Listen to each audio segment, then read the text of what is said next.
Welcome back to another episode of Burn the Wagon, this new style we're doing in person. So here we are with Burn the Wagon podcast, here to burn the wagon that is capitalism, patriarchy, and colonialism. I'm going to go ahead and do our prayer, and then we're going to go ahead and go to the conversations that we got going today. I want to send love to anyone out there suffering from mental health issues. I want to send love to anyone out there suffering from domestic violence issues. I want to send love to anyone suffering from the LA fires. I want to send love to precious Mother Earth. I want to send love to anyone out there suffering from the genocide in Sudan, the Congo, and Palestine. But today, on our episode of Burn the Wagon, my cousin Nans and Linda are here, and I'm going to go ahead and let them introduce themselves, and then we're going to go from there. Thank you so much for having me, Juan. Hello, everybody. My name is Aiyana Robinson. My pronouns are she, her, hers. I am an enrolled tribal member of the Manchester Point Arena Band of Pomo Indians, but I also am from Stewart's Point Rancheria on my mom's side and Round Valley Indian Tribes on my dad's side. I'm super excited to be here and share space with the both of you and just get into some conversations, have fun, and see where things go. So, again, thanks for having me. Hello, my name is Linda Lawson. I am a member of Manchester Point Arena Band of Pomo Indians. I reside on the Point Arena Rancheria, and I'm happy to be here. Heck yeah, since the last episode we got a lot of good feedback with this new style that I'm trying to do in 2025 and just step the game up. Got a lot of good feedback from the last episode and good conversations started within our own group. And people started asking about gathering and talking about gathering. So I wanted to ask you guys about your first memories of gathering, who took you, whether it's seaweed, whatever it may be. It's so many different things, but we can start with Linda. Okay, so my family would come up here, and so remember last time on the last episode, I'm from Santa Rosa, so I was a city Indian at first. Um, so like my family would come up early in the mornings. I remember like being a kid in the back of my dad's station wagon and just loading up all of us. Like everyone know, well, you guys know I have a big family, so there was like a bunch of us, and we would just load up in like 3 a.m., come up here to the coast, go fishing, and then my brothers and them would go hunting. My grandpa, my dad, my brothers, and then now my nephews, they really, really enjoy fishing and hunting. And actually, one of my nieces, she's really, really good. She gets like, they go to the tournaments in Howard Park and like little areas like that. And they get like a little trophy or whatever they get for winning the biggest fish. I think they got like second place last time. But yeah, so my family's super into hunting, fishing, gathering seaweed, maybe acorns. I really don't remember too much acorns. And my best memory gathering would be with my uncle and my grandpa and a few of my older cousins. We went out to Moat Creek here in Point Arena, and my grandpa wanted seaweed, but it was out of season, so there was nothing there. They were like way out, and he's like, "Just go out there, you know." And we're like, "No, we're not gonna go out there, you know," because he's on shore, so he wants us to go way out there. And so anyways, he's just watching, and I remember him just watching us, and then like my uncle's like, "Well, we'll get some penny winkles, that way they could like make the best of it, right?" Like they wanted to take something home. And I was like, "Ew, like what are those?" You know? And they're like, What are they're like those? these little snails, and I'm like, "You guys are gonna eat those?" You know? They're like, "Yeah, we eat them all the time." And I'm like, "Okay, well, like glad I never did." But oh, sorry if anyone likes them. But My mom yeah, loves them. yeah, and kelp too. And I'm like, I don't know, maybe I haven't had it prepared right, but yeah, those are like my earliest memories of being really, really young and just traveling up to the coast back to our homeland so we could hunt and fish. Yeah, so I was born and raised here in Point Arena, and my parents split up for quite a few years. So I lived on res with my mom, and then I lived outside of the res with my dad, literally minutes, both minutes away from the ocean. But I would say my earliest memories of just gathering and going out. I lived on Iverson Road, for those of you who know where that's at. And me and my dad would go to the ocean almost every day. I think I was probably like 4 years old or 5 years old. And he would, tell me, this is why we do this and this is what we do, such as like go out on the rocks in low tide and get seaweed. This is what an ab looks like. This is a starfish, just like tide pulling and checking it out, but also gathering. And, with that, some of my favorite childhood memories of him taking me and my cousins out, came from that. And so, he really taught me a lot in that sense. And he's a hunter, he's a fisher, he's a gatherer. Like, I was so lucky and blessed to be able to have a father who could do all those things with his daughter. I was an only child for 11 years, so we had a lot of time to spend together. No cell service, no Wi-Fi before all that was here. And, he would take me to school every day, pick me up every day that I was with him. And those were the things that we did for fun. And, just thinking back on it, I was talking to him this morning, like, how old was I when we were doing that? Like, I think I was like 4, and he's like, yeah, you're around there, 4 or 5. And if that's what you remember, then that's what it was. But yeah. Have either of you been in the ocean here? Like swam in the ocean here? Yeah, I definitely have. Me and my cousins would go try to ride the waves, right?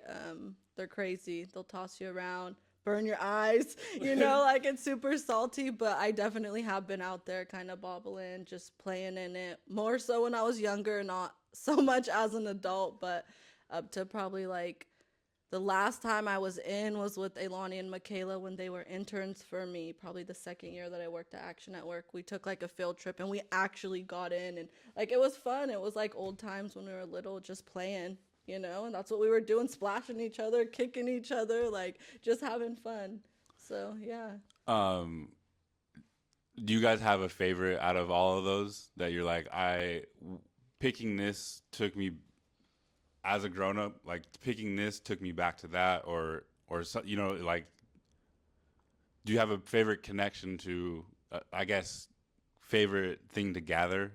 I don't even know how I'm trying to ask this question. Yeah, I kind of get what you're saying. Do you have a favorite thing to gather that out of all the things that you've gathered so far in your life? Yeah, well, I would say as a young adult now, from what I did when I was younger, the things that I've carried on and have done, like for myself, like initiate to go and do, I would say definitely collecting acorn and going up to the air base and sharing that space with Al and San and Bern and Sal. Sorry, Sal, but sharing that space with them, and going and gathering acorns and just learning more about it and being in the Acorn Festival and kind of helping with that. I would definitely say acorn is one of my favorites, but also fishing. That's something that I now do with my partner, who I taught was like, this is the importance of doing it, providing for your family, taking it to your elders and giving it beyond just your own household, but sharing. So with that, I would say acorn and fishing for sure. And that's the most that I've done as an adult, and just like continuing to say like, this is important to my siblings. And yeah. Linda? And I would say mine would probably be seaweed, because that's something that I have carried on and did. Although I haven't went in a long time, the last time I went, it was I think during COVID, because everyone was shelter in place, right? So like you could only do outdoor activities. So I remember Aiyana was there actually. It was me, Aiyana, her boyfriend, her little sister, and her aunt. And we just seen seaweed, giants out the freaking ocean. We're like, that ain't gonna stop us. We weren't planning on going there just like to gather our pick, and so we're like, okay, well, we see it, let's get some. And we did. And I remember like baby Naya had her shirt and she's like, here, you could like use it. So we like used her buckets, her play buckets and stuff to like wash it out and clean it. Oh my God. Oh no, maybe I shouldn't share that story. But yeah, there's this other time, I am anyways. There's this other time I remember, like I said, like we're city Indians, but like my older cousins, they went out and they gathered some seaweed, right, one time. And my grandpa's like, oh, you guys got to clean it. They didn't clean it good enough, basically. And then we're like, okay, can we go wash it? Yeah. He's like, you got to take it back to the ocean to wash it, because we were like kind of young, didn't really know. He was like, you got to take it back to the ocean to wash it. And we're like, what the heck? So he literally made us go back out to Bodega Bay to go clean the seaweed that wasn't cleaned enough. But yeah, so and that's a drive too, isn't it? Like from Santa Rosa, it's like at least an hour. Minutes. Yeah, it's like 45 minutes. So like we grew up like going there with my family. Like Aiyana said, like when you're younger, right, you have all these memories of like just family time, because it was before cell phones, it was before Wi-Fi, it was before like being addicted to those types of things, before social media, right? And so we grew up at the beach, even though, like I said, keep saying City Indians, like we grew up there, like that was our place, our comfort. And even recently we went back there as a whole group, like even having my brother John back there in that space. We celebrated my grandpa's birthday, and most of you guys know, like, he has passed on. So like that was really, really important to go back to where we went. And I remember like there's a picture of him and my grandma on the beach at Doran Beach, and like my favorite beach is Goat Rock. And like, yeah, I have a bunch of like memories and favorite times of gathering and just being in the ocean and being in that space. Yeah, because like both of you guys talked about before cell phones, and I remember my uncle took me abbing, and like at that time I couldn't stop and be like, all right, I'm gonna go up, because he went and dove, right? Mm-hmm. He was diving and I was just rock picking. So I now I'd be like, oh, I'm just gonna go up the trail and just be on my phone or whatever, you know what I mean? And then he's out there for hella long, dude. Like I'm just like sitting there on the rocks and just checking out the ocean or whatever. And he finally comes up and he's like, you didn't get no abs? I'm like, this is my first time going. Like he's like, yeah, you get under the rock, you peel it off like that. I'm like, you could have showed me that before. So that was my first time like gathering anything. And then after that was acorns with Aunt Lorraine up, like you said, at the airbase. Mm-hmm. And that was like, we didn't have anybody's property like we do for Burn, because she has a homie hookup where we go on the property. She just pulled up on the side of the road and just started filling her buckets. So that was like yeah. And then also with my mom, a group of us, Len and Lyd and the girls and Jordy were all up in Fort Bragg. And my mom's like, oh, look at that kelp right there. And I was like, oh, she was like, she's just messing around. She's like, no, grab it and then wash it off in the ocean and then put it in the car. And she brought it home, and then she started cutting it up when we got home, and then like dried it out, and then she starts eating it. Like, do you guys like kelp? I've never tried it. Well, my dad is that guy that will be on a rock, at the lighthouse down the cliffside, grab a piece of kelp and start cutting it up while we're standing there. I prefer it super fresh like that, like straight out the ocean. We use it in my household. Like when my siblings were little, we would dry it, and it was like a teether. Like when they were teething, we give them that to chew on, because the salt will numb it or do whatever it does. I won't go and grab a piece of kelp dried. I don't. It's not my preference. I prefer it raw, straight cut out the ocean. Yeah, that's when we did Camp Connect. That's what Sal did. Yeah, we were talking about He just like cut it up and just started chewing on it like it was like a snack. Yeah, and it is though. It is. Really it is. You're right. It 100%. What do you think our people did? That's what they did, and I just it's not the best dried. It's super salty. We talked about seaweed. What do you guys compare those thin pieces of seaweed that you get at Costco? You know what I mean? Oh, the squares. Compared to what like the style that, like, I guess it's probably the same thing, but like, would you rather? I mean, I would rather eat it like cooked how we cook it. I don't eat those. Oh, okay. So like, I don't know. You never I can't give you an opinion, but I don't know. Yeah, I guess maybe I just like it. And I guess, like, since we're talking about seaweed again, we could talk about how people dry it too, right?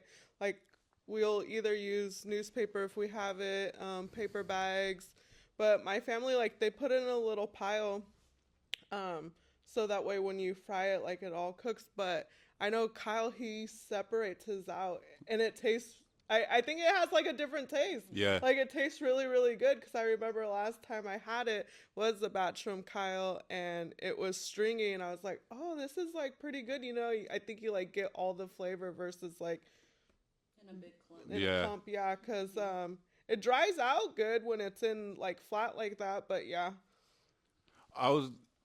You can finish first, and I'll ask the question. Well, I think that I prefer our seaweed the way we fry it, dry it, over the processed stuff. Because to me, when I see that, I'm like, this is processed and it's made. Like, there's thousands and thousands of these things being made. Even if it is some of what we're eating or gathering, by the time it gets to us, is it really that?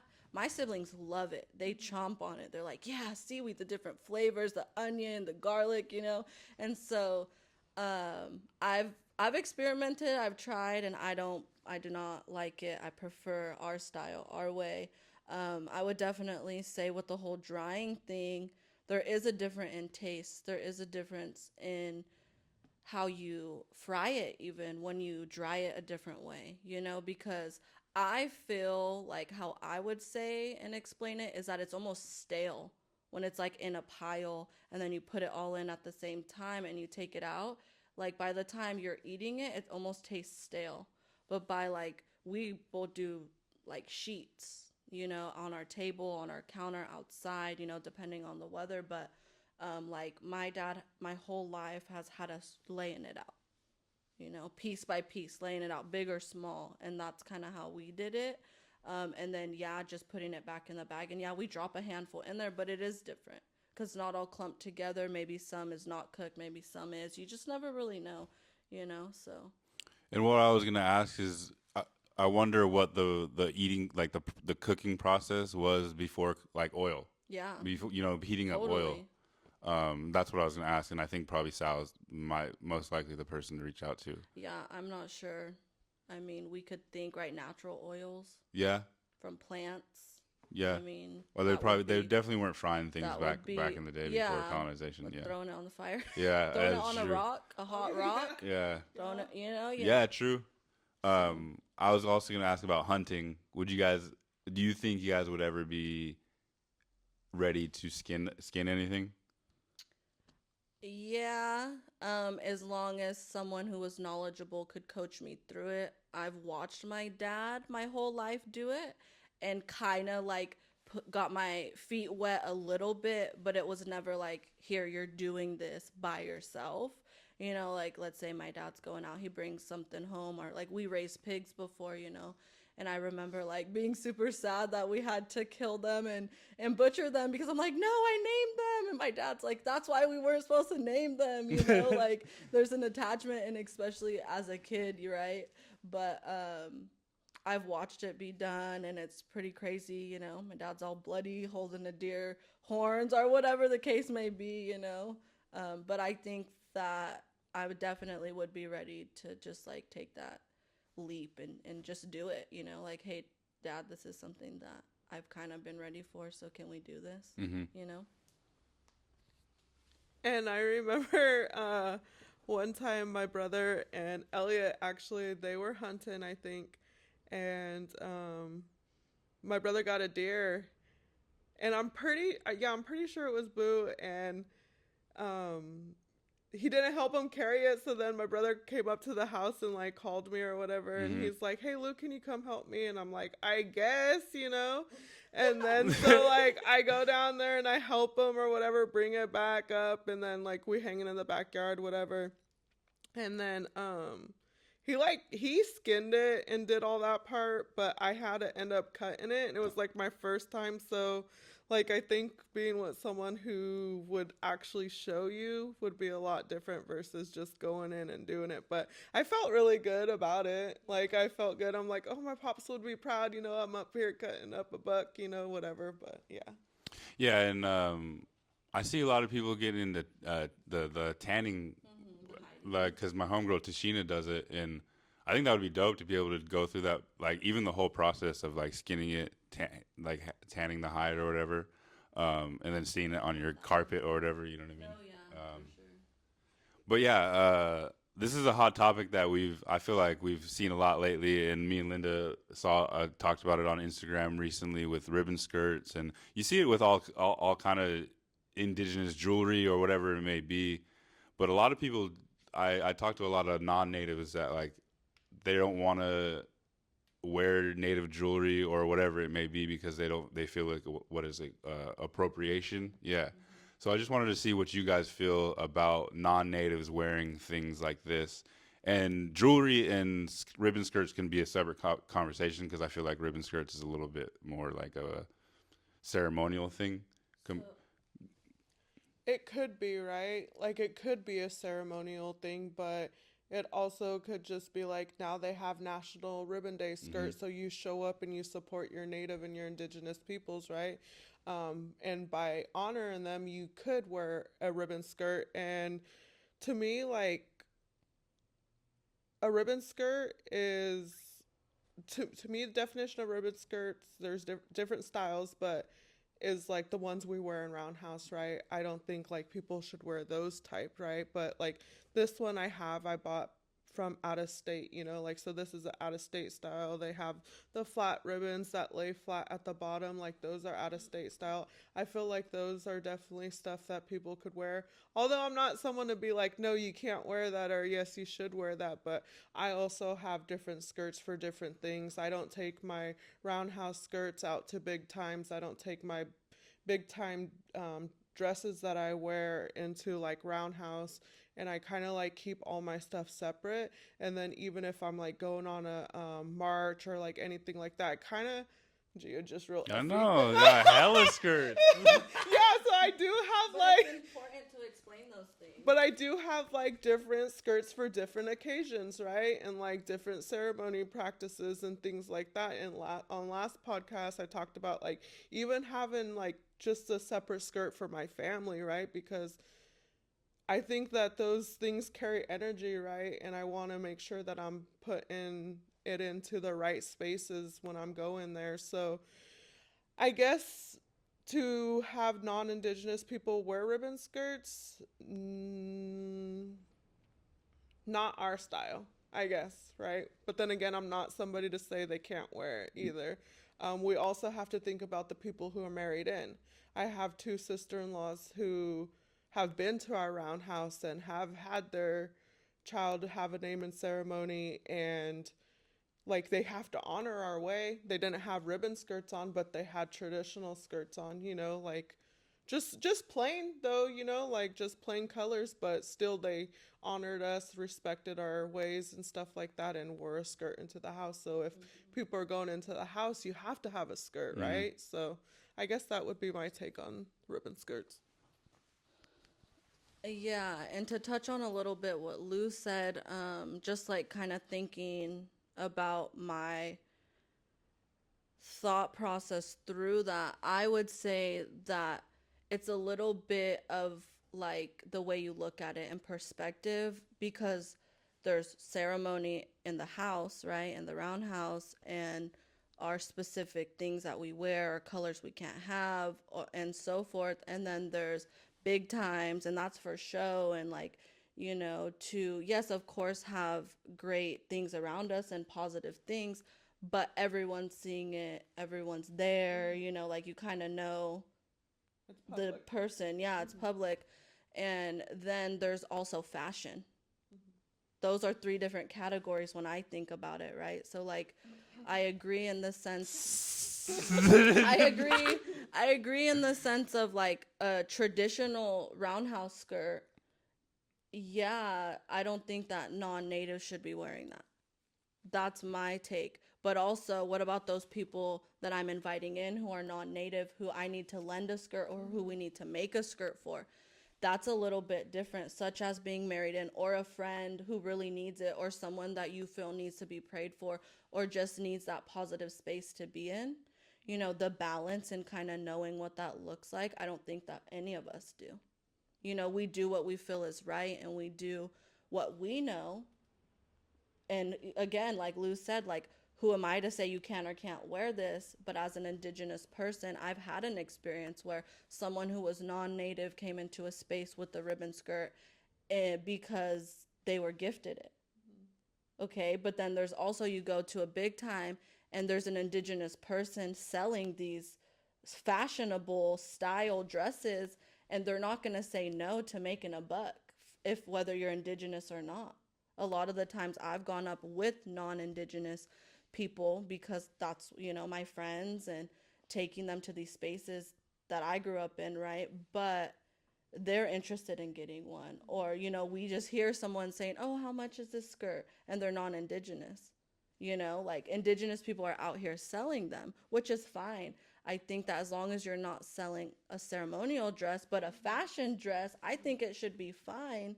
But it also puts us in like, who are we to say yes or no? Like we can give our opinion and how we feel, but not everyone is going to feel the same way.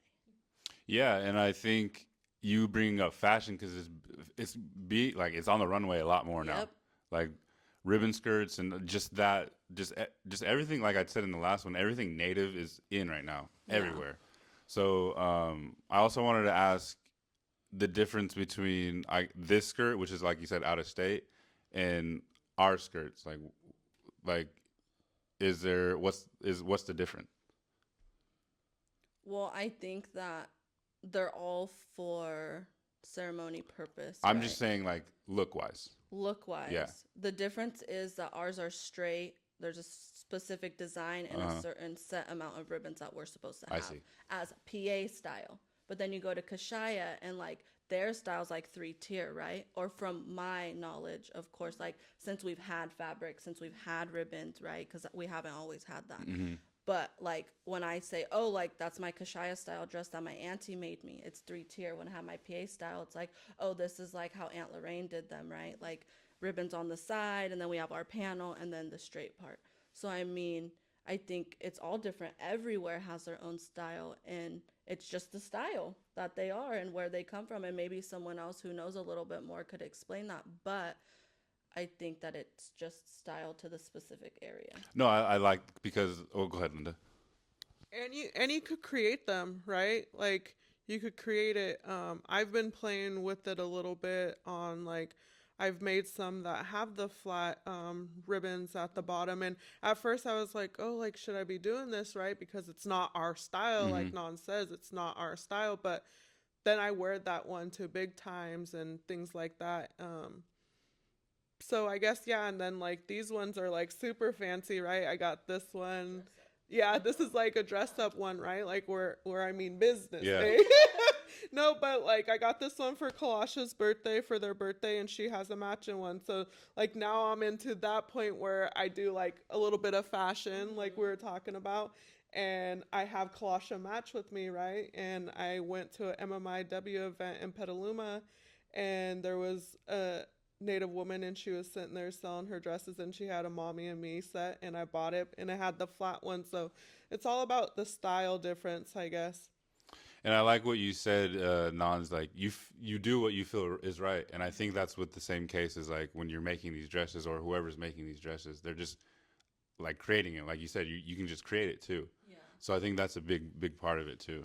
And lately I've been really digging the no ribbons, like on certain fabric, right? Like so, I've been mixing them up. Like I said, I've been playing with it when I'm creating the skirts or the dresses that I'm making, and I'll do 2 different panels, and I won't put ribbons on if the fabric is printed, right? Because there's no need for it, I feel anyways. And then some of them just been coming out so nice with no ribbons, and yeah, so it's all about style, creativity, and... Nans, you had something to say? Yeah, I was just gonna say that, I mean, like you said, it's such a big thing now. And as we get older and as the world evolves, it's always going to change. It's going to be never ending change. And that's something that I think as a young person, I think about those things, and I like think back like, dang, growing up, I had a skirt that mimicked like a buckskin skirt, but it wasn't buckskin, but like me and my cousin had matching skirts, and that was like one of my very first skirts that I could walk in, right? It was mimicking like the old way. And then to now, like, dang, I love the color.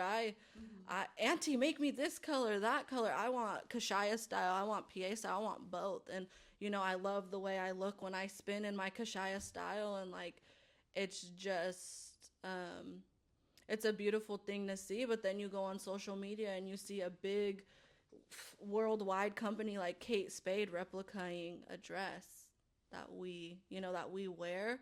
And I know I remember seeing that, and it was a big controversy. Like, this is a big company, you're stealing from natives, you know? And yeah, it was like an out of state style dress, like almost like this, you know, your ankles are showing like a little bit more of your leg, and it was fashioned down the runway. And like how everyone was reacting to that, right? And then even to now, like Lou said, like going to big times, like I wear my fashion skirts.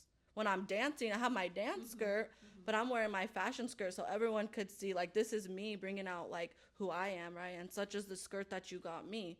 Like, those are the colors, the patterns, the style. Like, that's what I love. It's just like being able to do that, and like you can look at that skirt and be like, oh, like of course that's Nans, you know? Like, from the back, I had someone who I met years ago at a conference was like, dang, I was wondering who was walking around with that nice skirt.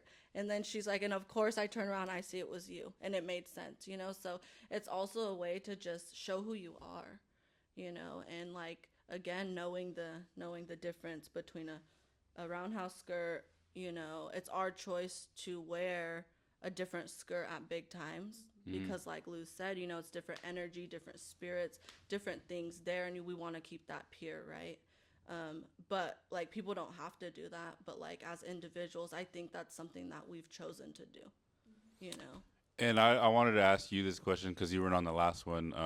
Your first kind of memory of being at Roundhouse or ceremony? Well, God, yeah. I can't remember like my first initial memory. I know the first time I was at the Roundhouse, and we'll talk about that a little bit later, but I would say like my fondest memory that I could think is going with my cousins. We would always go as kind of like a little pack, you know, like Aiyana, Michaela, me, Lily, Vea, like we would all go, you know. I remember us getting ready and not everyone had a skirt. And we're like, oh dang, like they need a skirt, you know. And so my grandma was trying to find the skirts, and anyway, she ended up taking us, you know, we all sharing, mixing, matching. One's taller, you know. Yeah, no, but one's taller, one's smaller. Like, oh, you guys got to switch skirts. I kind of remember it being a little bit I hectic. can just picture that in my Yeah, you know, it was a little bit hectic. And I remember like Connie and Clem, they're always like, if you need a skirt, you know, let us know. And I remember them coming through and like giving one of my cousins a skirt, you know, and like, okay, Graham's like, okay, let's go in. And you know, we weren't allowed to sit on the benches, and you know, that's something that I like that you guys talked about last time. I remember everyone, you know, my grandma's like, they need a blanket, you know, they got to sit on the ground. So just getting ready to go in. I don't know how old I was, but I was young, you know, and just switching skirts and having a little bit of hectic things happening before we went in. But then once we went in, we were sit on the ground, you know, and then things got started. But I would say like that little hectic moment is something that I just remember doing. Not only that time, but multiple other times, you know? I can just picture all that happening in my head. Yeah, because like Lou said, you know, it really does happen now, too. You know? All the time. And I try to, like, if I know somebody needs a skirt, right? Like, the little girls coming up that go at Grandma Joe's still now, Aiyana's little cousins, I try to make them skirts, or they'll have to borrow like Marcy's old skirts from when she first danced. And like even Lily came this last time and she had like a color that we don't allow in our roundhouse. So I whipped her up one the night before, you know, and she had that to take home, and then now she has that skirt, so she won't have that problem. And I hope to continue to do that for more. Do you guys want to talk about the colors that aren't allowed? And if not, we can cut that out. Yeah. This is just from what we were taught, right? Or I could say I was taught, because maybe Nons knows something different, but I was taught no red in the roundhouse, no black skirts, and no white skirts. And the same with ribbons. Like, we don't use red ribbons, we don't use black ribbons, and we don't use white ribbons. And I heard from those teach-ins, I heard from Lisa, and she was the one who taught me how to make the skirts like her mom, Lorraine. Lorraine made me my first skirt, and it was pink, and it's so beautiful. But anyways, that's another conversation. But those were the colors that I were told that you don't wear. And then even just graphics on your shirt, right? You don't go in with graphics on your shirt. So those are just things that I hope to teach Machadu and Kalasha, and we'll honor those. We'll make sure that we hold up to our part and we don't wear those colors in the house. Yeah, and for me, this is something like going back to even last week that we were talking about in our office, just like asking different people, because some people and even us, we don't know where a lot of these things come from, but the things that we do know where they come from, it's a little bit easier to make that decision. And like from PA to Kashaya, so many things are different, but we go to both and we want to follow both and we want to honor both. So just like finding, like, if we have this skirt going to PA and then going to Kashaya, like making sure that they can both go to each. For me anyways, I was taught about the graphics like my whole life. Remember my dad told me, hey, you got to go change that shirt, like solid color, right? Make sure it's a solid color. Definitely I was taught no red in our roundhouse here in PA. And then, with the black and white, I asked my grandma actually not too long ago, like, hey, Gram, like, I'm a little, torn between it. I don't really know. I had this situation and I just am looking for a little bit of guidance and, like, can you help me understand? And she told me no black ribbons, or black dresses, because there's a black dress song in our house. So as a family, that's something that we don't do. And then also with white, there's white dresses for the people who have Wea. So they have white, we have a black dress song, and then red because it's blood, and it represents like us in our most vulnerable state when we're bleeding. So for me, that's what I've learned. And like I said, I'm still asking questions and still trying to understand, but to me that makes sense. But then like I was asking someone else who grew up in Kashaya, and it's a little bit different. They can have white ribbon on their dresses, because I was made a dress with the white ribbon, and I wear it, but then I'm like, dang, I do have white on the, like white ribbon, but it's not a white dress, but there's white ribbon. So then also following up to ask that person again, like, oh, like, what's the difference, and it's just coming from two different places, two different answers. Yeah, and in each house, like you said, each house has a different set of rules. Exactly.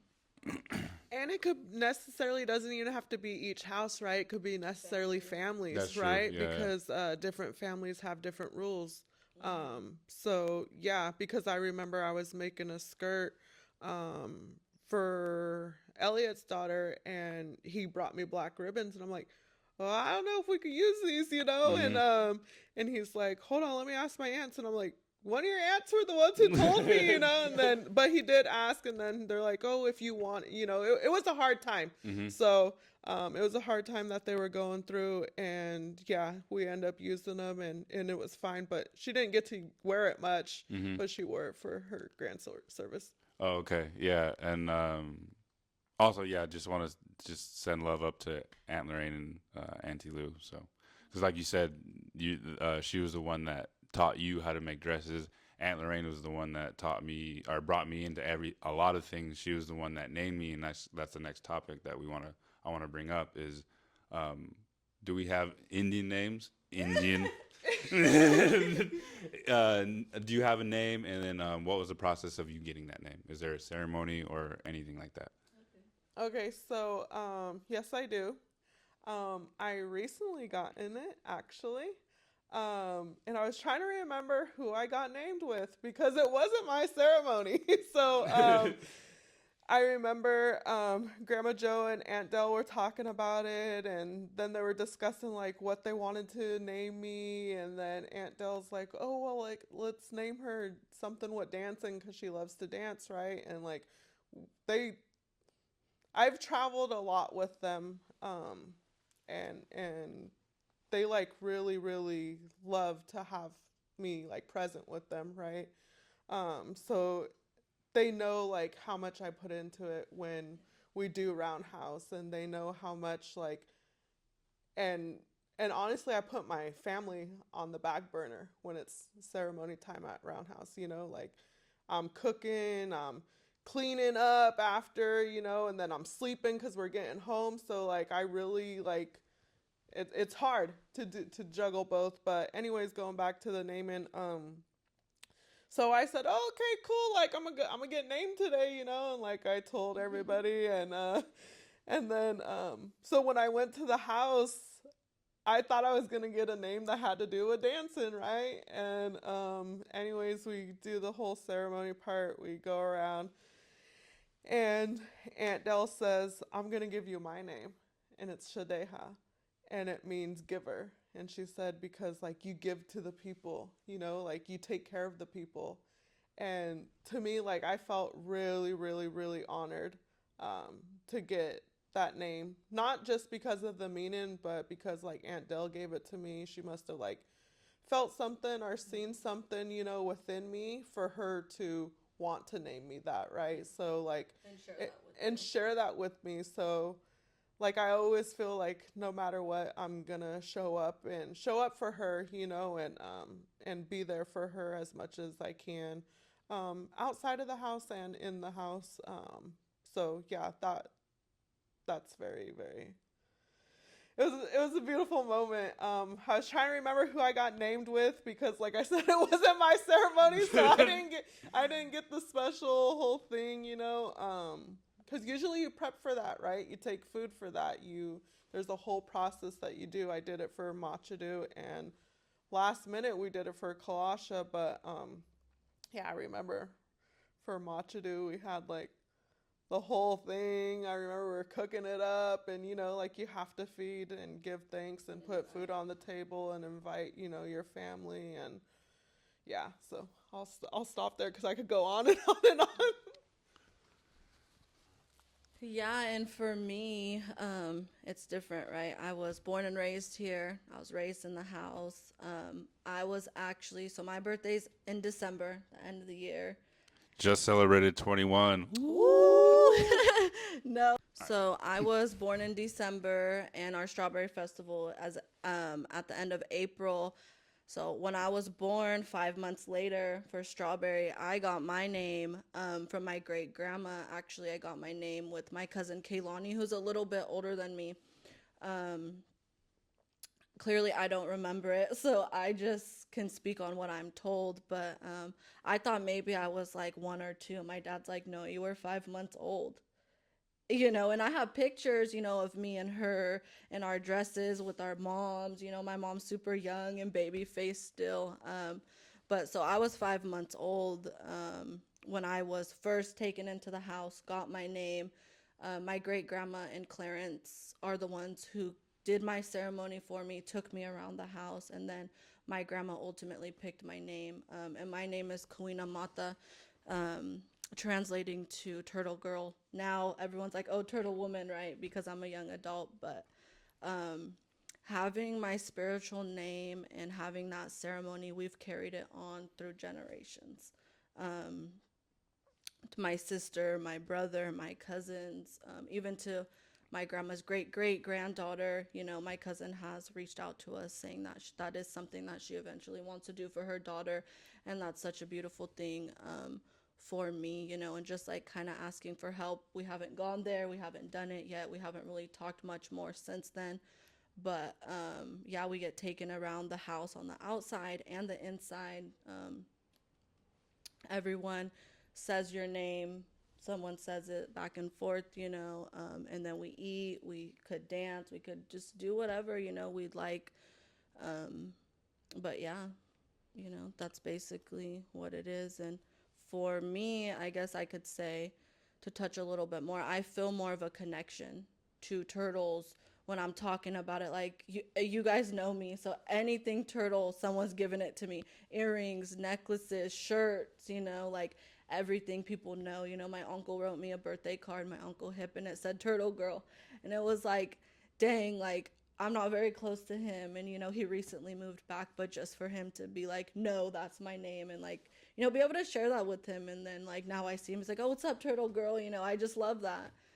Even down to the first time I was in Hawaii, I remember it was me and my boyfriend's first time, and we got in the water, and a turtle came and like touched me and was like swimming with me, and I'm like, damn, that's hella crazy. Like, this is my spirit animal, you know. So just to like have that and know that like when it's my time, like that's what I'm gonna come back as, and like that's what people are gonna remember me as. It's pretty awesome. Nans packed that turtle home with her. Hey, we can't touch him. Hey, I'm just like, kidding, the turtle I'm just- touched me, I didn't touch it, but you know, Yeah. it's a really beautiful thing, and I'm very thankful that I had that, you know, and got to share that. Yeah, that's beautiful. I definitely remember. I barely remember mine. I don't. I know Aunt Lorraine was there, and I mean she was the one doing it. But it was a one time. My mom went to Roundhouse, and the one time only. I'm pretty sure. I just remember standing behind her, and I'm pretty like I know for sure Big Al was there getting his name too, and like a couple other of us because we were all lined up. The parents were lined up on the benches, right, and we are all standing behind them, and then that's all I remember of it though. And then Aunt Lorraine did it, and then yeah, that's. I don't remember any like story that goes into it. I just remember like being there at the Roundhouse at the time. Well, What's your name? well, Red Hog. Yeah. well, sometimes it's like that too, right? Like that's how it was for me. But I remember we had Aiyana's brother's name and ceremony separate, and we had Machadu's name and ceremony separate. So it was more like family, right? Because usually we do it like during ceremony times, you know, strawberries or anything like that. So this time it was more like intimate, you know, and not saying the other ones weren't, you know, but for me, mine was just thrown in there, right? Like I just got thrown in there, but we had some prepping that we got to do and invite everybody and picked out the day and like figured out what would work best for like the families and everybody. And my brother got to be there. And I remember recently, so like my family, they used to do names, but they stopped. Like I never got one from them. But my cousin actually just did one for my niece, my brother John's daughter, and brought her here to the Roundhouse and did that whole ceremony and gave her the name Butterfly. I don't know how to say it, but she got that name, and I think she got the name that his wife shared with him, and it was from Kashaya. Isn't But it Lilua? I'm not sure. I- No, I- I don't think so because it's pronounced different. It starts with the S. Oh. So I think here's I do here's know that. Lilua. Yeah. I'm not sure. Somewhere is Lilua. I don't know. I don't know, so I'm not gonna say that. Yeah, I don't know either, but I know it's not that. And so that was like beautiful to see. And at first, like my cousin was like a little bit taken back because, like I said, we haven't done that. I've never seen it happen once, and I'm old. Yeah. But I won't expose my age. But no, like you know, I haven't seen it happen once. So like to be able to like do that with my family, it was beautiful, and like to have my brother do it with his daughter because like my brother is a strong believer in our ways, you know, like so that's why my cousin did it for him, you know, because he knows how much my brother believes. Like he's never lost faith even through his whole like life, you know, tough challenges that he's faced. He's never lost faith, and that's kind of like what brought him back home to us, you know. So it was a beautiful thing to witness. And I would say to touch a little bit more on that is that, or just on the names in general, how I would spin it to somebody is when you are born, you spend time with your elders, just like I did with my grandma. I mean, you spend time with them, they get to know you, they get to see you, they get to, you know, just look in your eyes and like, what do you remind them of? You know, so like my great grandma told me like I would stretch my neck real long and like I had these big eyes, you know, and I'd stretch my neck around, and ultimately that's why she gave me my name. You know, turtle wakes up and stretches their neck and kind of just like looking around, you know. So ultimately that's why I got mine. And with my little sisters, her eyes were super sparkly. Like she was born, they're, you know, like dark, of course, can't tell what the color is, but they were just super bright. So my sister's a star, you know, because my grandma's like her eyes twinkled like a star. So I know some people just pick names, and it's a beautiful thing either way. But like how I was named, how my sister was named, it's different. We spent time with my grandma. She's seen us. She named us. You know. Hmm. And I like the new wave of like, because Machadu, that's Kani Machadu means is some means some Blessing. is blessings, right? I like that new wave of parents naming their kids these native names. Yeah, exactly. Over like me, John, or Juan, or John, or whatever it may be. You know what I mean? I definitely like that new wave of seeing that because I know Chun just named his new baby something, and then his other kids are, and then your two youngest are. So like I really like seeing that wave of new names coming in. And that was a hard decision, right? Because I had to think about like what his future was gonna be like, right? Just having that name, Connie Machadu, like, but he was a huge blessing to me, you know. Jake gonna get all emotional again, but no, like he was a huge blessing to me. He came to me like when I least expected it and when I needed him to. Um, and I thought about like what's it gonna be like when he goes to school, you know? So that's where we came up kind of like what Machadu or Q Man, like Aiyana and her family call him Q Man. So now Kalasha runs around Q Man, you know? And then Kalasha, I wanted to name her something like with the willow because willow tree is my favorite. But my brother was on my helmet. He's like, "Don't name her that." I'm just like, "Woo, woo!" You know, like he was clowning. So I was like, whatever. No one was digging it but me and Auntie Ron, and because we both love willow trees, and so then I went to the Kashaya's website, and they have their whole language on a web page, and I was like listening to a different, and they have like 3 different people speaking, so it's pretty cool because you could hear their like different pronunciations, accents, it's the same. They're saying it the same, but like just different tones, you know. Yeah. And so then I came across Kalasha, and then I'm like, dude, like they're both gonna be Qs. So like that was like perfect for me, you know, and I was like, okay, this is it. And this time I didn't give anybody an option, you know. I'm like, this is what it is, you know. And Kalasha means moon, but in PA Lasha means moon. So like I call her Lasha, for sure. And I remember though we were at Coyote Valley, and someone from Sugar Bowl asked me, what's her name, you know, because she's in a little ribbon skirt, you know. Lasha, like I keep them fitted, you know. And he's like, oh, what's her name? And I said, oh, Kalasha. And then he's like, oh, like what do you call her for short, you know? I said Lasha. He's like, don't do that, you're gonna lose her name. And I said, well, it means the same thing, right? Yeah. You know, but in PA. And then he's like, call her Kala. So like I found myself coming back, and I was like, Kala, come here, Kala. And I'm like, bro, like what the heck, you know? Like it's funny, but I'm really, really glad that I did make those choices, and I hope my son, because his is a 10-letter name. Yeah. So like I hope my son. So I said, yeah.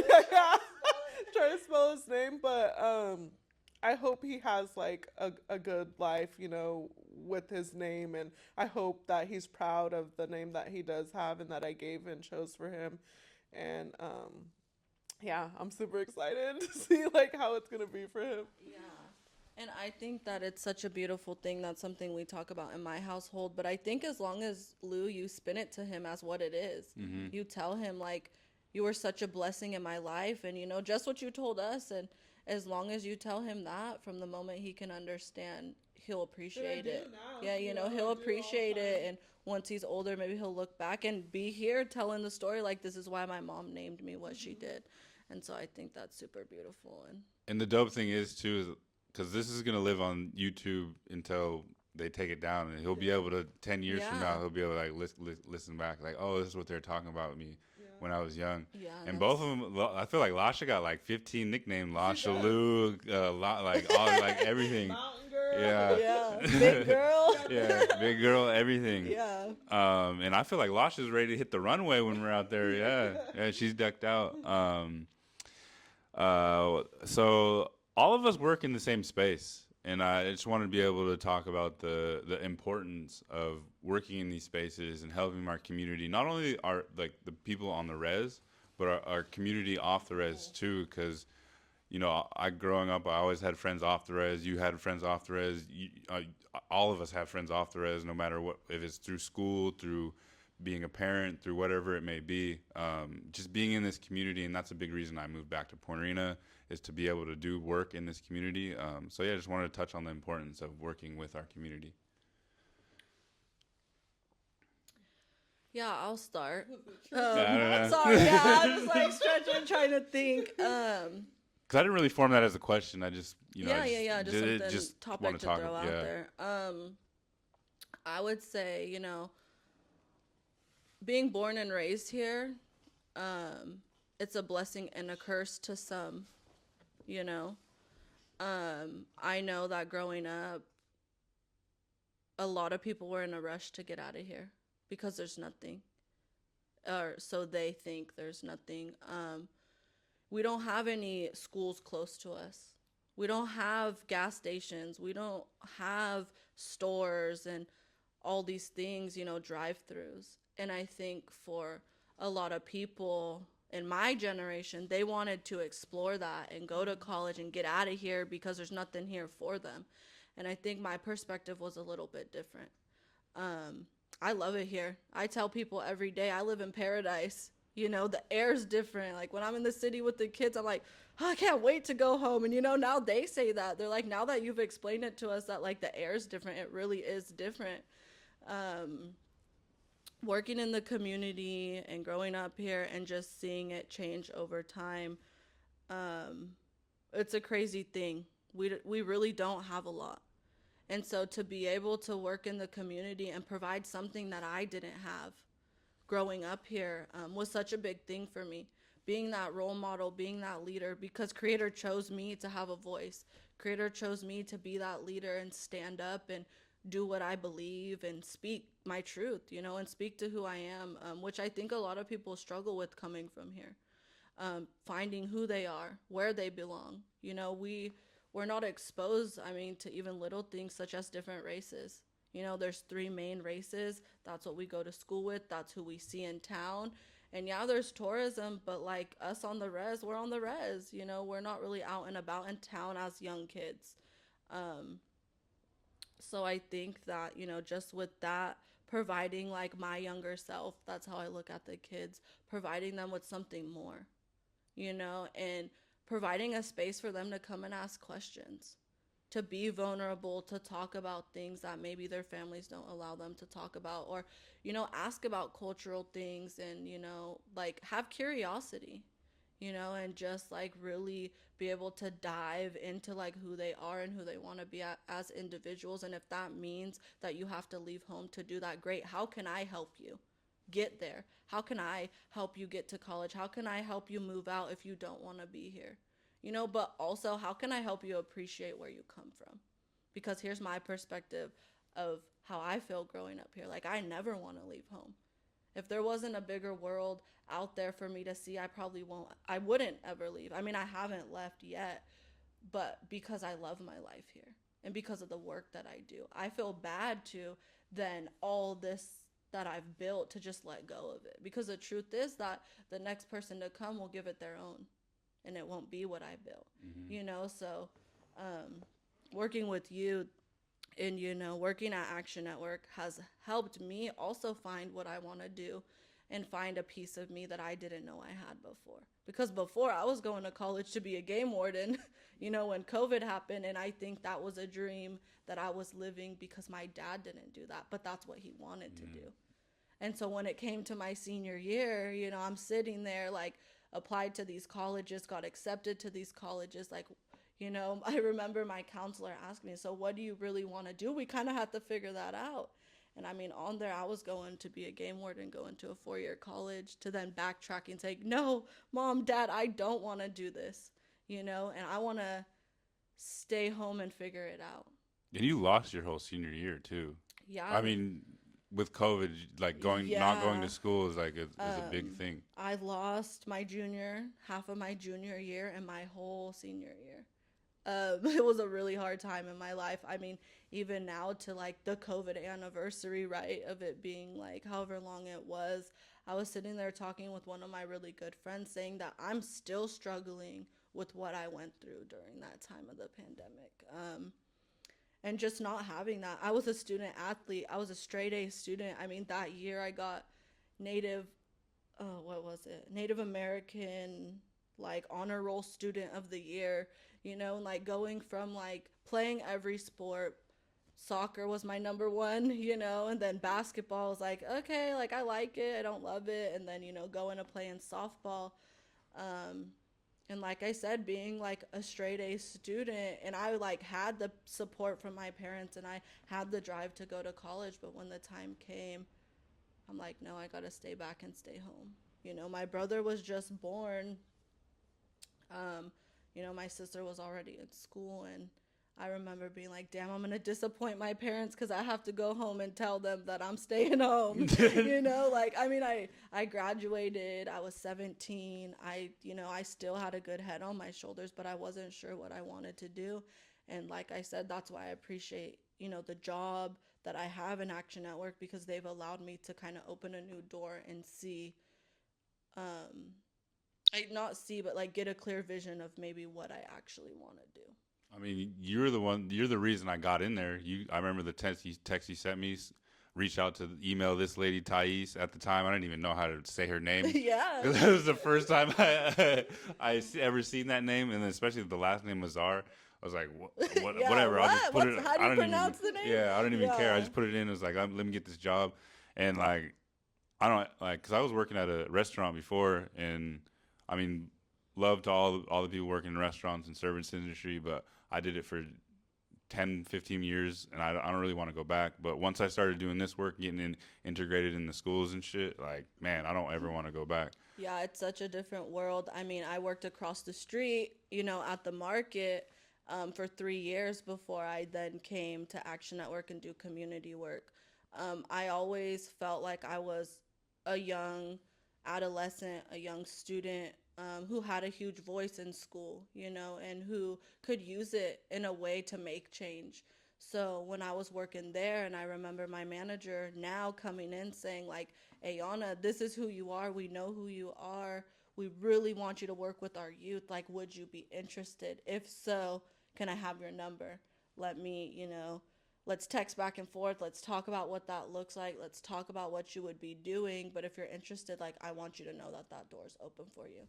And it took me a long time to think about it. I remember going home and like just talking to my mom about it, you know, and being nervous. Like I'm 17, like what do I really have to offer? But then like my mom being able to like reel me back in and just tell me all the great things about me, because I was in such a, you know, hard point in my life where I couldn't see those things. Like, yes, of course I knew that and I could say it now, but in that moment I did not. Mm-hmm. I did not feel like I was capable of being a mentor. I did not feel like I was capable of being someone that others look up to. And so just being able to have my mom tell me like I am all those things is really what gave me that leap to go and do that, you know. And now, I mean, I've, you know, going into this year, I'll be going into my 4th summer working full time for Action Network and working with students 3 days a week and working in the schools and providing services, you know, for the community. And we all do that, you know, we do it together. And I think the more of us that continue to do that, and in more indigenous and more colored people to continue to do that, it's making a huge difference, because I can say 75% of the youth that come to my group are Native American students. And of course, because that's what I attract, we do have other races and other students, but like I want to hit my race. I want to make a difference with my kids and my community. I could go to the res and the kids are like, oh, hey, can you give us a ride to town? Hey, can we come to teen clinic? Can we come to TAP? You know, and that's such an awesome feeling. I had 1 student, 2 students, to now 22 to 18 students that I'm working with individually. It's such a beautiful thing. That's beautiful. Linda, how you feeling about working in the community? So I feel like so like for those of you that don't know, I worked within the tribal community for 10 years. So, and I still get calls and direct messages and like things like that. Oh, Linda, can you help me with this? I'm like, I haven't been at the tribal office and I don't know how long, and I always, and I say the thing about me, and people know this about me, is I still try to help them, right? I'll get them the contact number, and cause not everything's up to date on our tribal end.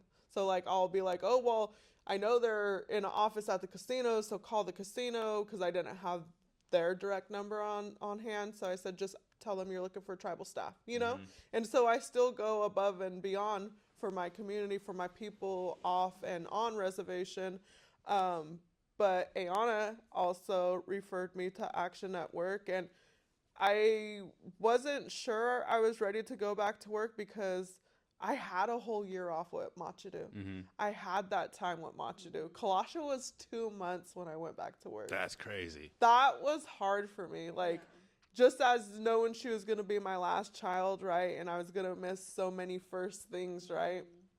It was hard, but financially I needed to do it, right? I needed to feel good about myself again, because I was a provider. I provided for all my kids. So like, to have that time, like, my family really came through for me, like my brother John, my brother Andy, like, they helped me financially. My mom, like, everybody helped me financially just so I could like stay home with my son. So like, being able to be back on my feet where I'm at today and doing the little things that I could provide for Machidu, Kalasha, and still the other kids, but they're bigger now. They appreciate the little things now versus to back when they were growing up with Nans. Like, they true religion, Jordan's like, these girls they brought that to the coast, right? So anyways, that's a different subject. Trendsetters, yeah, huh? they're trendsetters. Oh yeah. But anyways, so Aiyana referred me to Action Network, and I got hired as the receptionist. I've been there for, this is going to be, in July will be my second year with them. I've grown so much there. I climbed up the ladder really, really fast, because I was able to bring my experience from the tribal community here to our community as a whole in Point Arena. They were already providing services in Kashaya, and they wanted to be more consistent. So we developed that, and now the three of us, we get to go to Kashaya School, elementary, and we get to be support, members for the teachers and the school and the students, and that right there alone is just like, I always say, like, that's my baby. Kashaya is my baby, right? I feel really, really proud, and being able to work in those spaces and be able to provide those things to them. And right now we're working on ribbon shirts with the boys, and I did a traditional skirt with one of the girls, and we go and do arts and crafts. You guys do a bunch of different things. Baseball. We played Foursquare yesterday. We had an intense ass game Yeah. of Foursquare. They were going hard on us, but just being able to serve my community again, like, that feels really, really good. And some of the elders, they could go to the tribal office, but they come down here, they come down here, they see me, and we have those monthly meetings, and I help them do whatever they need. Or even like Juan's mom came in yesterday or the day before, and she's like, oh, can you help me like fill this out, or no, make copies? I'm gonna send it in the mail. And I'm like, oh, you could do it online. Like, let me help you that way. It's quicker. You'll get an answer faster. And so like things like that, our tribal community still comes to us, right? Still comes to Action Network, and wanting us to help them and serve them and provide those services. So I think it was a great opportunity. Like I said, I've grown so fast. Kashaya is just a small part of my job duties. But I also have to find the balance, and I do. And 2025, I'm gonna nail it.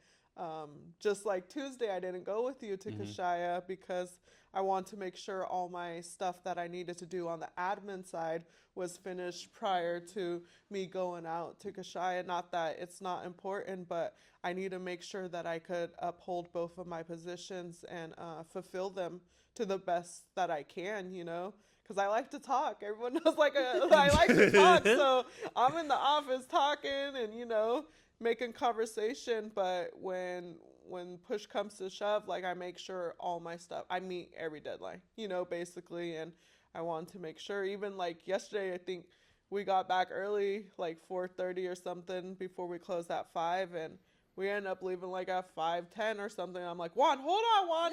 One more thing. Yeah, one more thing, Juan. I got to make sure. And then I'm like, oh, can you scan this real quick? Like, it'll help me out. It'll help both of us out, get us out the door faster. But just being able to serve my community as a whole is a really, really great feeling.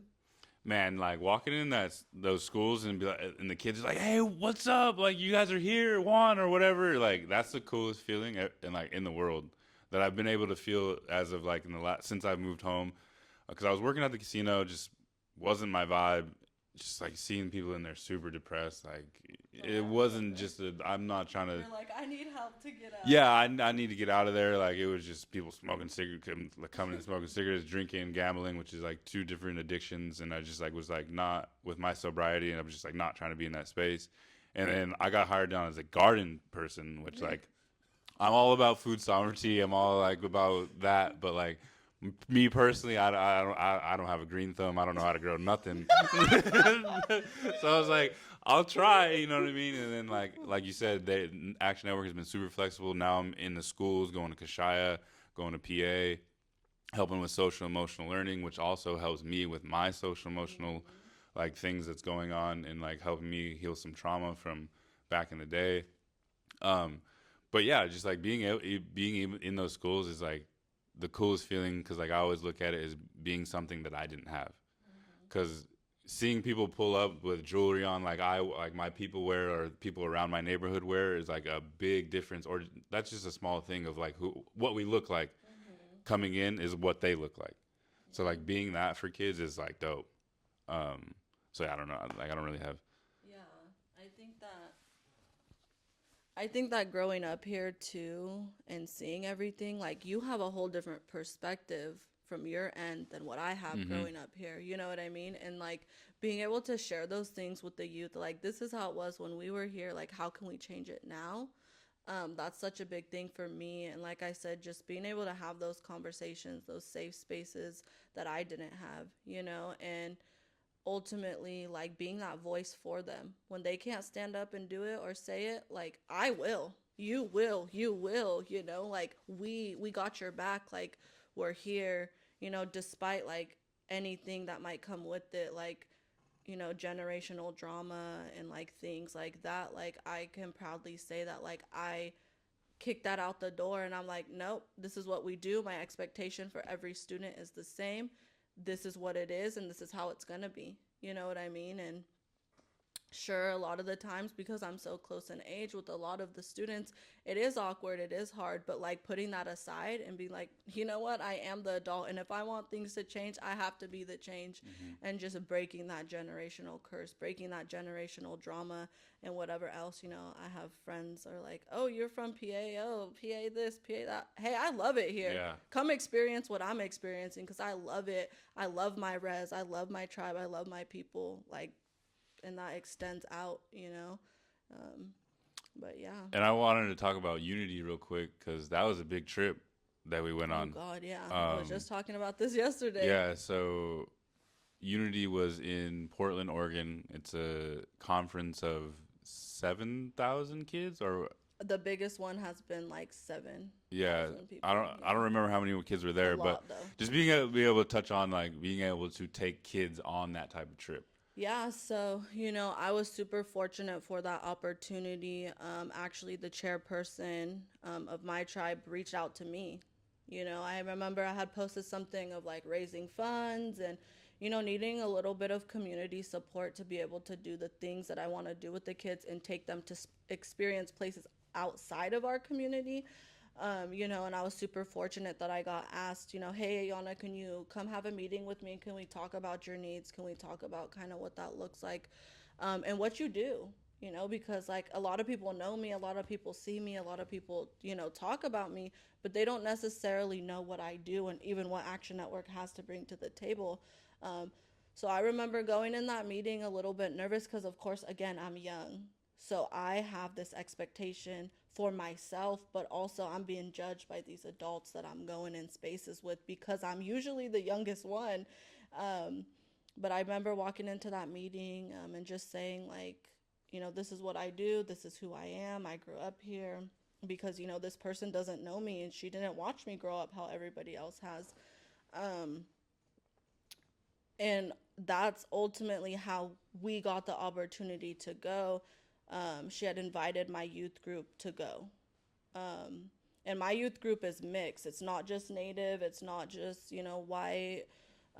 It's a whole bunch of different races. And so I had made sure, like, hey, would it be cool if my youth group comes, and I was told that if we could prioritize our Native students, that would be best. So I did, you know. We have a mix of different tribes here, a mix of different people.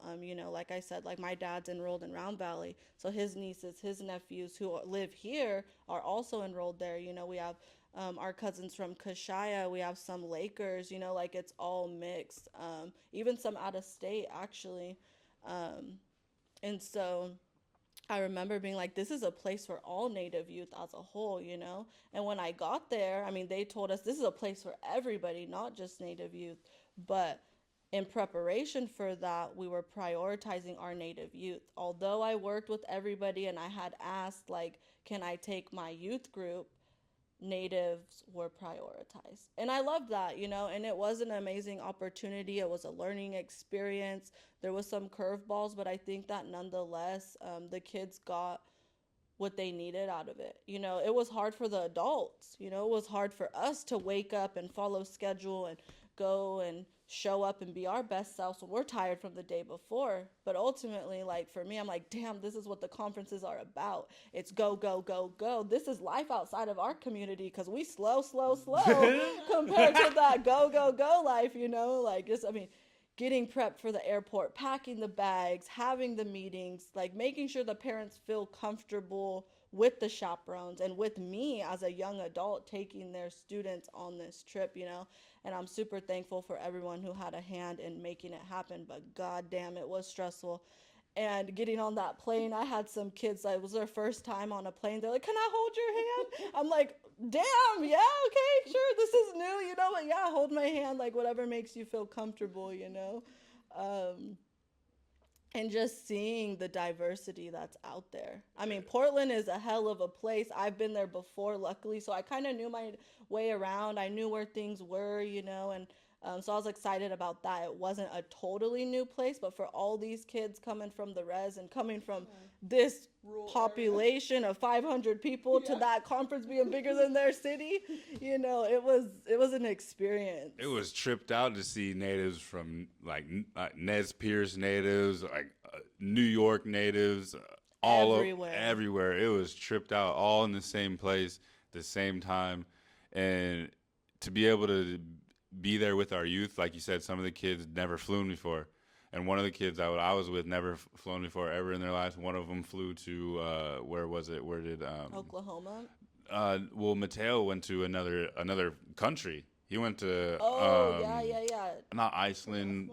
On a trip. School trip. Yeah, but like, so it was like somewhere cool. Else, yeah, he was like over there, just like, man, this is an hour flight. Yeah, Jolie's over there holding Sierra's hand, like. Yeah, it's real. But it was like beautiful, and that was only my third flight, and I've only been on an hour flight, so like Yeah. I was still kind of just like, and sitting there being a chaperone for kids too, like, yeah, dude, I'm sitting there sweating, just like like I said, it's just that pressure, like these kids are in your hands, and it's super important that they understand that as well as the adults understanding that their life is in our hands.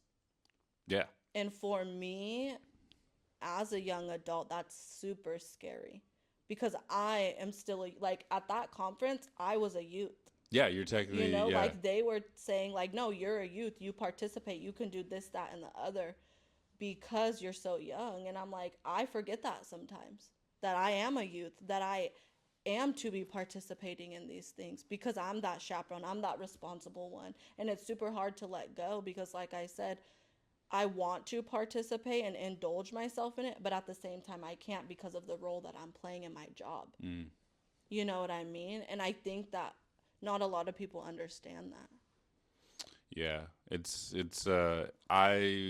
would be hard for me because, like you said, you're so in close in age, and they think that, oh, she's our homie. When it's like, no, no, no. At a certain point, I gotta cut that off. And I mean, you've seen it. Yeah. When I draw that line, the kids are like, "Whoa," like shoot, like that's a little harsh. But it's like I kind of have to do that, you know. But you also were fortunate enough to be one of those youth who went to experience conferences early on, like through the tribe, and going through crib conferences and gonas and like things like that. So you were one of those youth who got to experience life off the res Yeah. prior to being in your role today. So that, like, probably at least prepped you a little bit Yeah. because you were that same youth. You were them sitting in those chairs. Yeah. Like Lou said, I was super fortunate to have both of my parents. It's a super rare thing. And I was even more fortunate enough after my parents split for 8 years for them to come back together. And for me to have both of my parents under the same roof, because I never in a million years thought that that would happen. And it did. And now I have a sister and a brother, and like my brother was like the puzzle piece that was missing. He completes our family. But, my parents, they allowed me to experience much more. They fought for me to experience much more than what they ever had. They went through the rough and can't say all the great things that I can say about my childhood. And, I think that plays a big role in me loving where I come from because my life was so great. Of course, it wasn't perfect. Of course, my mom was a teen mom. Me and my mom are 15 years apart, but to just have parents who really backed me, who supported me, who uplifted me, who gave me what I felt I didn't have, and just who can provide me with the tools. It was a big difference. And I do think that that has helped me in my adult life and helped me know who I am and use my voice and be that adult for other kids. Yeah, because think about how many. I was talking about this with Chun the other day about the Native Dads Network. Just like how many kids don't have a dad, but he was talking about also on the other side that don't have a mom. Like because a lot of our communities does happen. Yeah, my mom doesn't have either. Yeah, yeah. So just having that example, even that example in the community, is a good thing because you see that and you're just like, oh, that's an example that we want to follow or whatever it may be. But yeah, so many examples that in our community that are starting to come up. Like you said, us three doing this work in as we are in the on the res, off the res, in the schools, no matter what it is, I think the representation is like really important. Yeah, and just showing up to graduations, just showing up to a ball game. I mean, like that's something Linda has done my whole life. Since I've known her, since she moved here, I mean, she's shown up. She's been there at my games. She's provided me with support, even when I didn't know her how I know her now.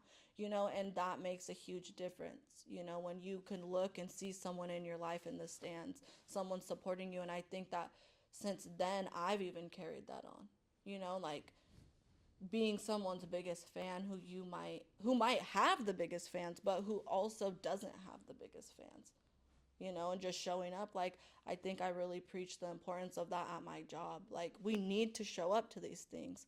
Like, if I'm going to cancel my youth group about tobacco prevention because I want to go show up for these ball players, I want to provide these athletes with a job. And so if they have to come and go because of a sport, I'm going to encourage them to come and go, and I'm going to accept them back. I'm not going to be upset that they left for a period of time. No, because my job is to uplift them and support them. And if I didn't support them in doing that, what would I be doing? Why? Because I want someone to be an intern for me? No, that's not how I look at it. Like, you go play that sport. That's all we really got. You go play that sport and you be that athlete because this job will be waiting for you if you want to come back. And I was at a basketball game and just sitting there, right? I was watching Gretchen and them and cheer for Bella and just looking in the stand, just watching everybody, right? I started getting emotional just because, like you said, it's the only thing that we got here. And everyone's into it. Not only the kids, but the parents are cheering for their like watching and their whole family shows up. Exactly. Their whole family shows up for them.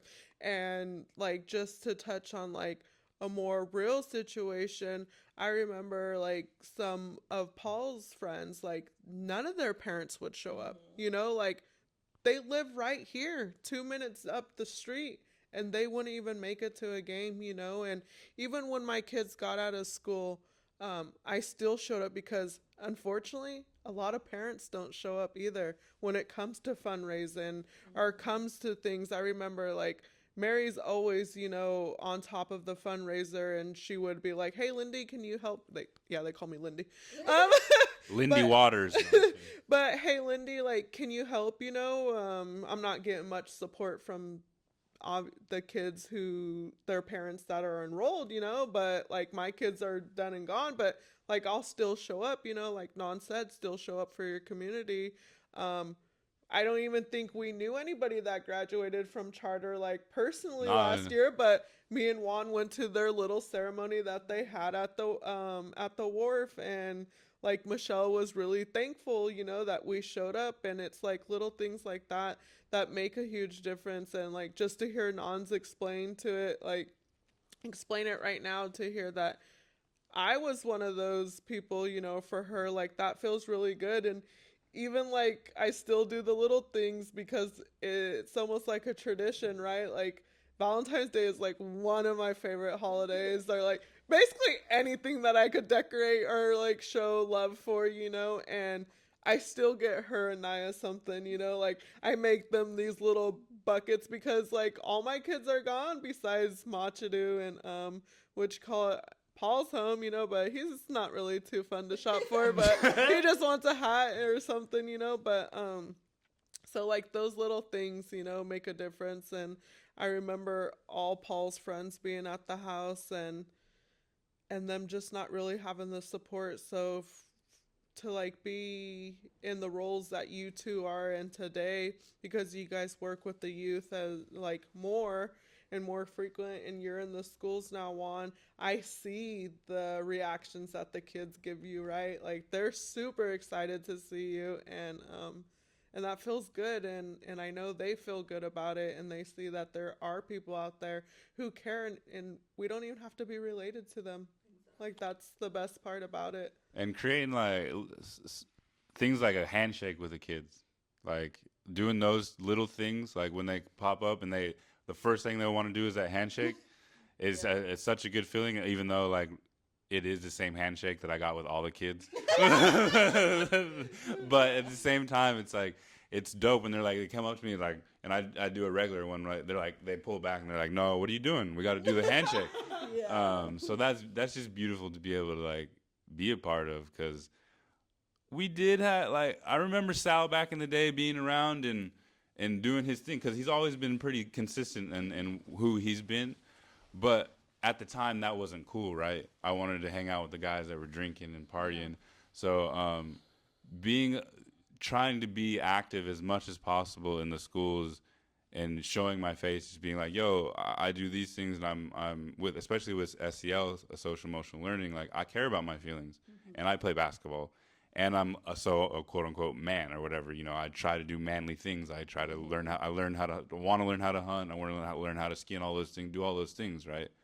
But I also am in touch with my emotions, Yeah. And because that's okay. yeah, and I think hopefully we're gonna see a change here in the next couple of years, where we're not gonna hear as much parties about on the river or on the riverbed. You know what I mean? And we're gonna have more parents hopefully come to their basketball games or whatever it may be, just to motivate whoever it is to show up. Yeah, and some things are inevitable, you know. But to just know, I mean, to know that there is change going on, and to know that we are in the mix of that change. It's a really awesome feeling. And just to be able to say, like, I really did that. Like, it's okay to brag on you sometimes, you know. And again, that's something that I feel we all don't do enough of. You know, it's okay to say, yeah, I did that. I'm proud. Like, this is what I did, you know. And like, you know, there's a fine line between, you know, bragging and just like being too much. But like being able to just acknowledge what you have done and the change you have been a part of, like that's like healing for us too as individuals who didn't have that. I agree with like bragging about yourself. I'm like recently I've also been trying to like find, because sometimes when I get compliments, I get uncomfortable. You don't know how to react to them. Yeah, no, because I've like growing up that wasn't really a thing that I felt was like Yeah. being complimented. So recently it was on when I celebrated my fifth year of sobriety. People were just like texting me, showing me love, right? And like I had a lot of anxiety because I was like, I don't know Yeah, how you to don't know how to react. I don't know how to feel during this time of like people giving me like gratitude, you know. Yeah. So it's like it was weird. And imagine like there's so many other people out there who struggle with that, you know? And it sucks because we shouldn't feel like we have to. But Yeah. because of society and the way that things are and how judgmental people are. I mean, we've all been judgmental at some point. Nobody's perfect. But to recognize that is a huge difference, you know, and to be able to be like, oh, dang, like I got to pull away from doing that or whatever it is, you know. But that's why we are the way we are and why we think the way we think is because of how other people are to us as well. Mm-hmm. And it just goes back to like even showing your emotions, right? Like I remember I didn't grow up like with someone telling me I love you all the time.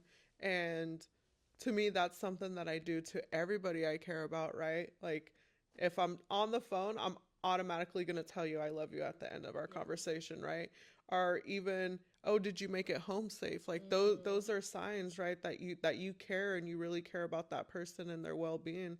And I always tease Sandra because she'll say love you, and I'm like, oh, you forgot the I, you know, like you know. And but I always reassure everybody, you know, like, hey, I do love you and I do care about you. And just those simple little things that you like, you know, make a habit, like, are good. And I tell like the kids all the time, you know, that I love them. And like I said, it just those little things make a big change. And I think it's important for us to encourage, and this was for me too when I first started doing this, like telling my guy friends I love you, because a lot growing up is like, oh, you're gay, like everyone thinks it's supposed to be a romantic, Negative, and it's in a negative way. yeah, or a romantic. The only way you're supposed to love someone is in a romantic way, and it's like, no, you're my homie. I care about you. If something happened to you, I would care. Yeah. And I, for some reason, like growing up, that was put in my head. Like you said, it was put in my head that I shouldn't do that, or like I'm feminine, or like, you know, whatever it may be, because I care. And I think it's important for us to tell our just people that identify as male is like, I love you. I'm trying to do that more in my life, and I've noticed other people in my life also doing it more. Because you want to tell them now, right? Now that they're here, you don't want to regret it. You know, like nobody's promised tomorrow, right? So you just want to be able to like let them know how you feel about them now while they're here and while they're present. Let them know that you're proud of them. You know, they might be having a bad day. We all have our bad days. Let them know, you know, and like I said, anytime I talk to like Boo or something, you know, he's not even like my family, you know, but he's my, like, I call him my dance family. I call you guys my dance family, and we'll be like, oh, love you guys, you know, like we appreciate you guys, because like the bond that we share is much deeper than, you know. And I just want everyone to know that it's okay to share your emotions, I guess. Yeah, and like you said, as a dance family, we go out and pray. Like, so like we should be able to tell each other that, you know, like we pray for people, we pray for each other, we pray for each other's families or whatever it may be. So yeah, like like you said, that bond we create when we go do these things, like, is very strong, and I feel that every day. Like, especially when I put on my like rigging or whatever it may be, I always feel that, and I always feel pride in that, and the most pride in my life is when I'm dancing. So yeah. Is there any topics that I didn't bring up or we didn't cover, or anything that you guys want to bring up real quick before we head out? Or Yeah, I kind of thought about this before I came, because of the last episode of like what is something that I would ask Juan? What is something that like I don't know or want to learn? Like, you want us on your podcast so we can talk about these things, but what do I want to know about you? What don't I know about you, right? And I think what it came down to was like, what inspired you to do Burn the Wagon? How did it evolve? Who helped you evolve? How did it come up? Like, one day you woke up and was just like, oh, I'm about to record. Like, you know what I mean? But no, for real, like, you know, what has inspired you to start, and then like who has helped you along the way to get where you are with the podcast? So in Santa Cruz, it was COVID, fucking super depressed, not feeling great. The relationship I was in was not fun, not great. Just always in my room, like we were shelter in place, right? And I was using that as an excuse to just sit in my room and do nothing. Like we were allowed to go on walks. Yeah, go outside. Yeah, we were allowed to do those things, but I was using that as an excuse to sit in my room. And then the George Floyd thing happened, and then I don't know what, but my girlfriend at the time was like, "Let's go," and I don't know what sparked me. Like, I want to go, I want to do this, and I was sober at the time, and went there and just felt the vibe of the protest. And I remember sitting there kneeling on because everyone was on one knee doing the call because of Colin Kaepernick, and then there was a guy from across from me, and he was fucking crying. He was a black guy. They're killing us. They are killing us, like yelling at the top of his lungs and just fucking crying, just feeling it. It was like a day or so after the George Floyd thing, and just feeling it. And then at that moment in time, I said, "This is the space that I need to be in. Yeah, I want to be in." And then from there, there's this guy that was, and I'm gonna have him on in 2 weeks. There's this guy doing security for the protests, like making sure no one's coming in, like trying to fight anybody, no one's acting up, and if there is anybody that's getting too emotional, he would be there to like kind of like de-escalate the situation. yeah, And I saw him doing those things, and I said, "Hey, like, reached out, and I want to be a part of this. I want to do these things with you. I want to." So after that we hit Morgan Hill for Abolish ICE protest. We hopped on the freeway, shut it down, the freeway down. There's helicopters flying over us. There's all kind of shit, and just in those moments, I knew this is where I want to be. And then from there, we protest stopped, and then we went to feeding the unhoused community of Santa Cruz. And then, like, I was just trying to help too many people. People would come up to me with personal problems, like, "Oh, I'm gonna try to find whatever you need, what size shoe you need. I'm gonna go find it," and would realize like I'm working 5 days a week, 40 hours a week, and then on my weekends, I'm waking up in the morning cooking full meals for 150 people yeah, out of my kitchen, and just was like my mental health was going back down. Yeah, like yeah. Starting to get depressed again, starting to just like not want to be around people, not want to do things. And then was like I watch podcasts all the time, listen to podcasts all the time, and it's a bunch of white dudes, white boys, or people that I like not native. Yeah. And I was like, all right, let me try this. And then this is something I wanted to bring up with Boo, because he's been along since Burn the Wagon didn't have a name. And I threw the idea out to him, was like, "Hey, Boo, like, you want to come on do this thing with me, Instagram Live or whatever it was?"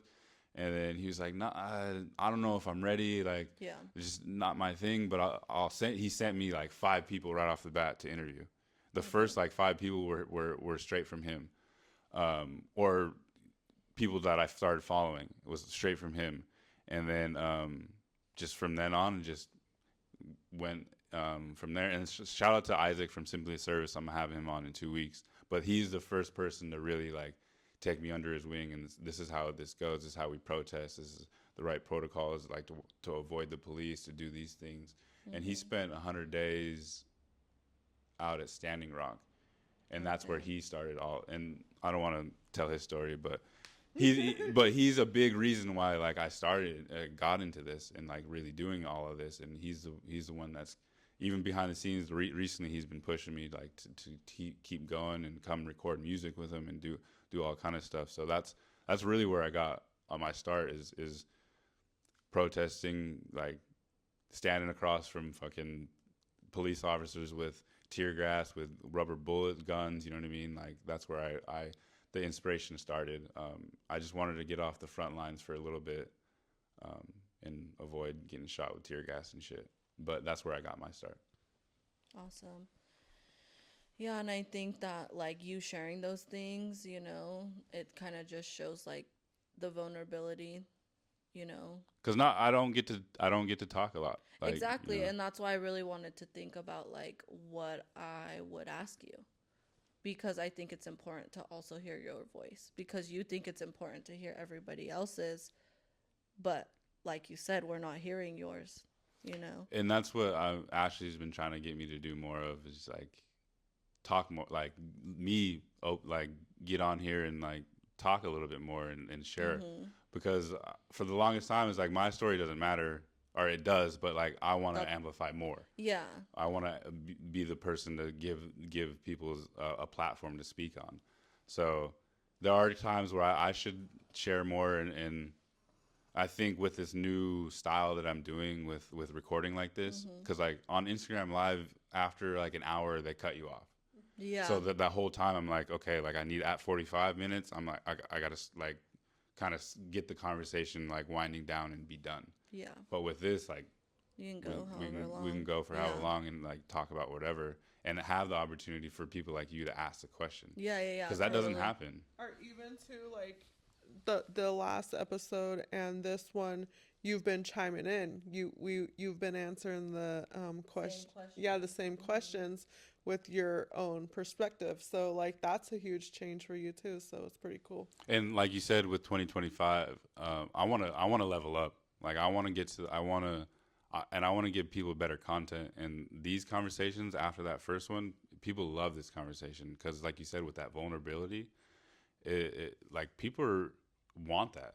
They want to hear also, oh, somebody else is struggling going through that too. I'm struggling going through that too, because I just want to be able to I should be opening up more. And like you said, this is to give me the opportunity to do that. And you had a lot of people reach out to you to say, okay, I'm ready now. Yes. So like I think having like the younger generation, I don't fall in that category, but like having the younger ones on like inspires everyone else, right? Like it gives them the little push. Like, yeah, everyone's shy. Like even today I was still nervous, like thinking like, how's it gonna go? You know, like, is it gonna go smoothly? Like, I didn't really want to prep like for the questions because I wanted everything just to be from like, be real, you know, like be in real emotions, be real about my answers. And I think it just opened up a bunch of windows for the younger generation to come up and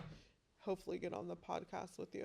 Yeah. And like Nan says, she has a couple youth that interned with her a while back. Hopefully they want to come on, and I just want to be able to have that conversation. And give the voice, and because I watched some of these kids grow up, and it's tripped out. It's like really tripped out, going from seeing Nans, because Nans used to live next door to my cousin Melissa, and I used to kick it over there heavy. And going from that like little girl, and then I left to Santa Cruz, and now like, I moved back, and then when I interviewed Bern was giving a bunch of shout outs, and I'm like, oh damn, okay, like kids, like people grow up, and that's how people probably were thinking about me when I was growing up. So it's like tripped out now that I'm the person saying like, oh, you grew up. Like it's weird to be like that person now.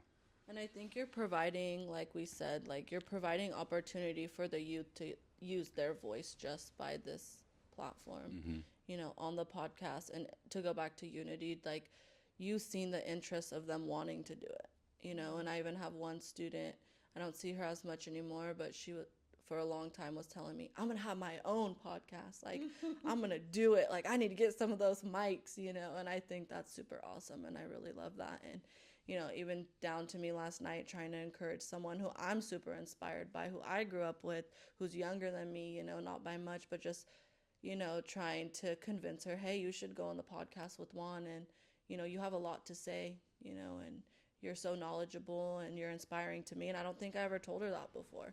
And so last night she was shook. She's like, oh, I'm inspiring to you?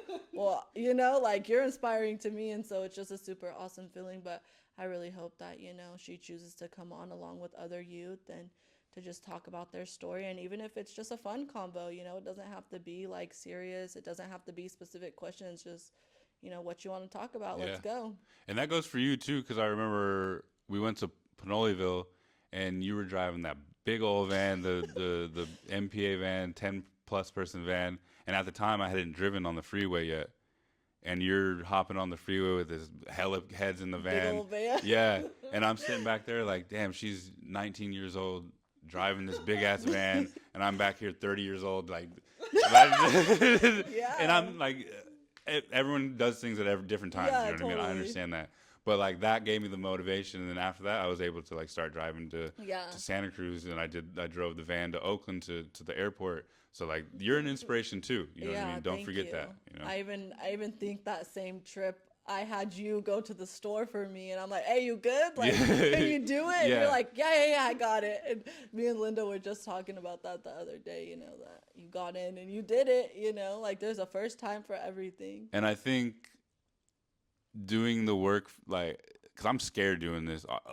Like I've done probably almost close to 100 episodes now, and I'm still sweating every. But like I was telling this to somebody the other day, I want to do this work, and the who I'm doing it for means much more than my fears. So like I overcome those fears because I know the people that need the help and need the voice or the platform to be heard. It's much bigger than me. So like doing these things, like especially the Finest Feathers fashion show, doing the MC, I was completely afraid, but I knew if there's one kid that saw me getting up there and doing it and was like, that's what I want to do with my life, or whatever it may be, I was okay. Yeah, and like maybe next time you can have a shadow. You know, like a student can go and shadow you, and like you give them opportunities to speak up. I think that's super important. You know, to see that the people who are working so hard for you are also inviting you to do these things with them. Yep. And I just want to say thank you guys for coming on. I think that's all the topics I had, Thank unless you. you guys had one more. Any shout outs you guys want to give? I like to do shout outs. Yeah. Shout out to Wolves Yeah, Back.